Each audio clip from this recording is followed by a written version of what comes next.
Oh, just open mine eyes that I may see. Lead me, oh Lord, won't you lead me?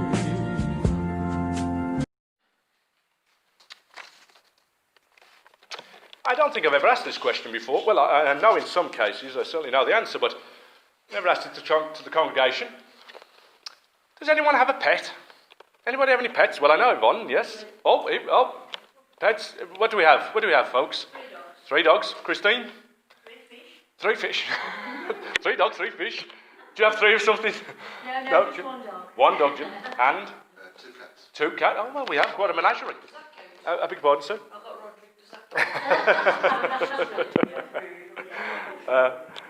But there you go. There's quite a menagerie building up there. In my household, we have a goldfish called Bob. I asked him what his name was. He went, Bob. I said, all right, Bob. So Bob the goldfish. Now, we've had him for about 8 years. That's going well. I don't know if it's a record, you know. We don't clean him much. He's in a swamp. He doesn't know where he is, but there you go. Meanwhile, in the other part of the room, we have Budgie. Oh, yes, we have a bird. Now, it's his birthday coming up soon. We had him on, he'll be 3, and I was starting to think he was a bit of a mute. He doesn't say much, you know, but as soon as I start singing, he joins in. He likes a bit of Elvis. As soon as that comes on, he's away. He's away. That's it, that's what we say. As soon as a bit of Elvis, he's away. But the only other time he'll speak, and he copies me, and he sounds just like this, just like that. Because I tried to encourage him, you know, come on, his name's Pacer. Chad gave him his name, Pacer. So his surname is Wood, so it's Pacer Wood. Quite common, to be fair, but he's a Pacer Wood, but there you go. So he's Pacer. And so I just go, and he'll answer. I go, now it's like a beckoning, isn't it, you know? Now, unfortunately, the next part's a bit sexist, but do forgive me. He goes, and he wolf whistles. He does. That's just how he sounds. He copies me. So that's as much as we get from him. But every now and again, especially in the summer, we'll open his cage, and he totters onto the side, and he goes out. Well, of course, we couldn't coax him back in the first time because he wouldn't come in for love nor money.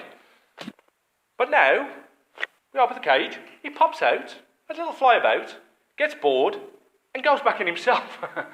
He gets on top of the cage and crawls in like Batman, you know, and he's in. So I can leave him now, you know, pops out, and he'll go back. He returns automatically to his cage, the bird. So, in light of that, where are we going, you're obviously saying? So I thought this evening, we'll discuss the birds of the Bible. And there aren't too many, are there? Really. But there is one, and it is a significant one. Possibly the most significant. And it is the dove. The dove is possibly the most significant bird within the Bible. And this evening's sermon is indeed entitled, if I can entitle them by one, The Love of the Dove. It's the love of the dove. Because as you may have heard and gathered, through our 2 readings this evening, the dove came to prominence on a couple of occasions. We first heard in our Old Testament reading from Hosea, chapter 11, verse 1 to 11, read for us by Yvonne. From Hosea, one of the minor prophets, as he's described. One of the minor ones. His books aren't so long, and we don't have too much of a background to him, actually. We know he follows Amos, and the surroundings of him aren't overly forthcoming. However, we certainly heard from the reading that we've heard this evening, a very important reading, that through Hosea, God spoke, as I said at the time, in what can only be described as a declaration of love. Now, those of you who were with us this morning know that this morning's service alluded to the fact that it was Valentine's Day, and happy Valentine's Day to the ladies who weren't here. Did you get my cards? No? No, okay. They're in the post. I promise you they'll be in the post. They'll be there tomorrow. But of course, we spoke of love this morning and the two aspects of it. The manifestations of love. This morning we spoke of the way in which it's demonstrated. But of course, first and foremost, before you can demonstrate it, you have to feel it. You have to feel love. And here we had a declaration of God, from God, should I say, to the people of Israel once again. In verse 1 we heard an almost fatherly love for the people of Israel. A love of a parent to a child almost. We then heard from verse 2 to 5 how the child had not behaved itself. It had gone on to worship Baal and to the graven images it had bowed down. It was turning away from God, we heard. Now I'm sure for all the parents in here, or the grandparents, or the great-grandparents, or the aunts and uncles, we've all seen the unruly child. And the love of a parent, that the child runs on ahead down the road and you say, stop, will you stop? And the child's giggling and continues to run and we're getting a bit too old to catch them up. You're running after them, aren't we?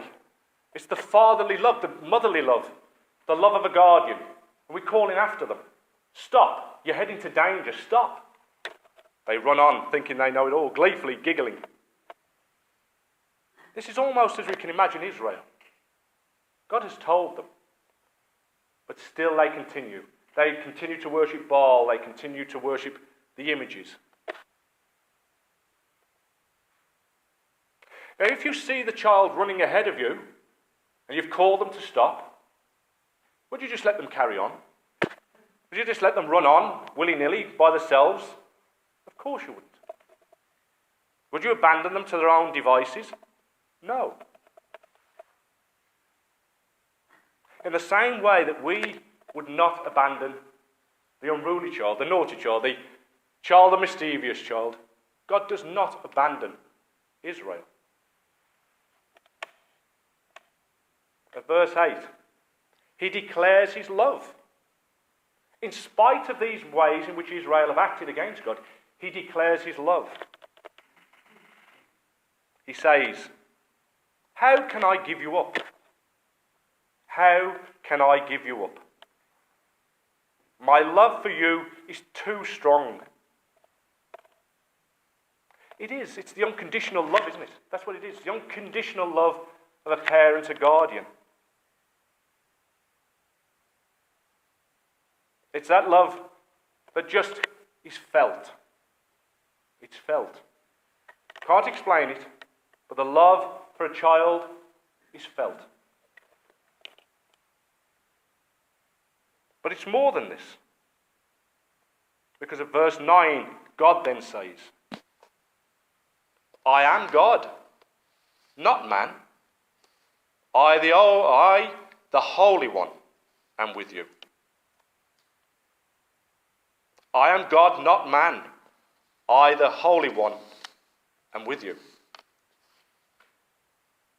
So here we have the difference. This is not the carnal love. This is the divine love. The divine love of God. Differs from you and I. This is constant love. This is everlasting love of God to his children. God declares he will not let them feel the punishment. He's changed his mind. He will not let them feel the punishment. He will not show his anger and wrath to them for running off and worshipping Baal. No. He says he will bring his people back. He will bring them back like birds of Egypt and doves of Assyria. Coming back home. The dove coming back home is one that we have already heard about. We would have already seen and heard about within the Bible. Noah and the ark. We know what bird Noah sent out. he sent out the dove to check whether the floods had dissipated. He sent the dove out and it returned with the olive branch. It came back. It automatically came back. Some may say there was nowhere else for it to land, but it came back. In the same way, God is saying to the people of Israel, he's giving out his love, for he knows it will come back. He knows that it will come back. They would come back to him, like the dove of Assyria and the dove that Noah had sent out. So how does this affect us? How does this affect us? Well, our New Testament reading tells us, doesn't it? The Gospel according to John, chapter 1, 32 to 34. John had said, I saw the Spirit descending from heaven like a dove, and it abode in him. He saw it descending once again like the dove. Not only did it land upon our Lord, it abode in him. The dove had come home again. It had returned home once again. The love of God, you could say, had returned home once again. The Spirit of God, the love of God, sent out once again like a dove. Now, in Palestine at the time, we are told by the scholars that the dove was a sacred bird. You were not allowed to catch them, you were not allowed to kill them. They were a tame bird, but they were revered.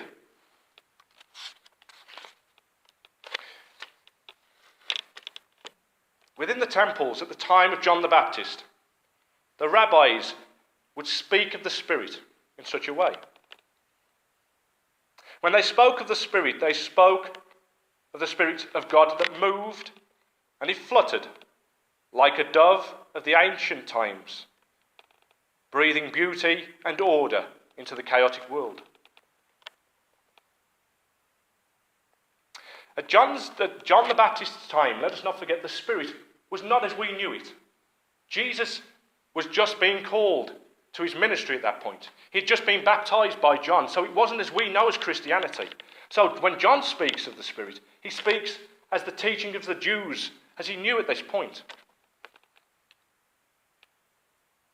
The word for spirit at that time was known as ruach, which actually means wind. Ruach was the word for spirit. And the Jews had three basic ideas of the Spirit of God: power, life, and God.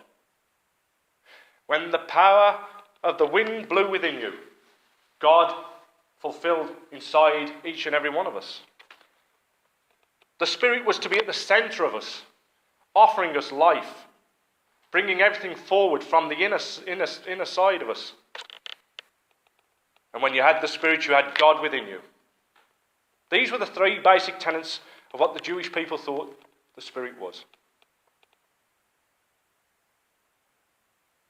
The coming of the Spirit into a man's life, woman's life, was the entering of God into us.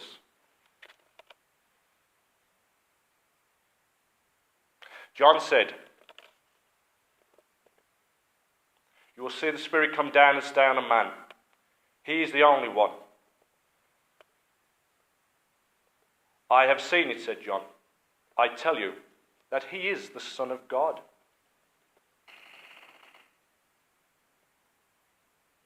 He is the Son of God. Earlier, in John's Gospel, we are told that whoever believes and receives him will be given the right to be children of God. Whoever was to believe and receive Jesus Christ would be a child of God. The Spirit had come upon Jesus Christ, and now we were receiving him. We receive him. We believe in him. And so we are the children of God with him.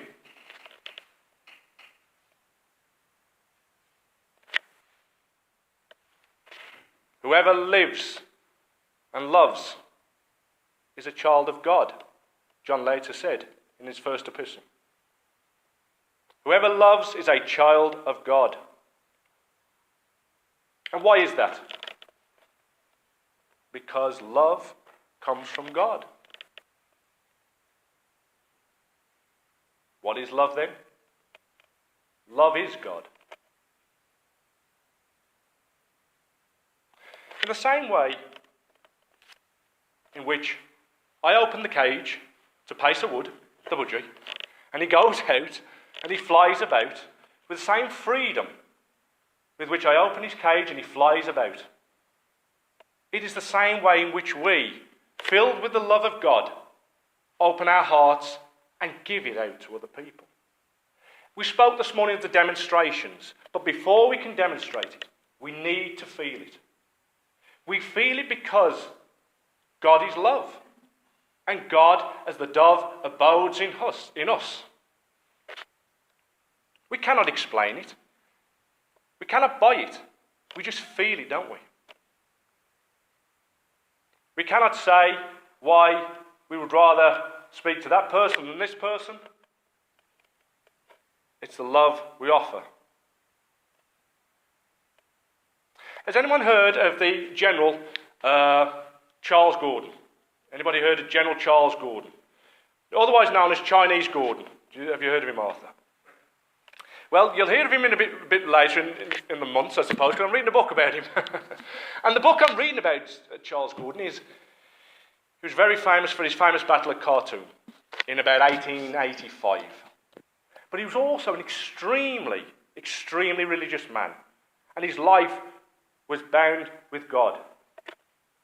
He would often go into battle unarmed, merely carrying a walking stick, because he placed his faith in God.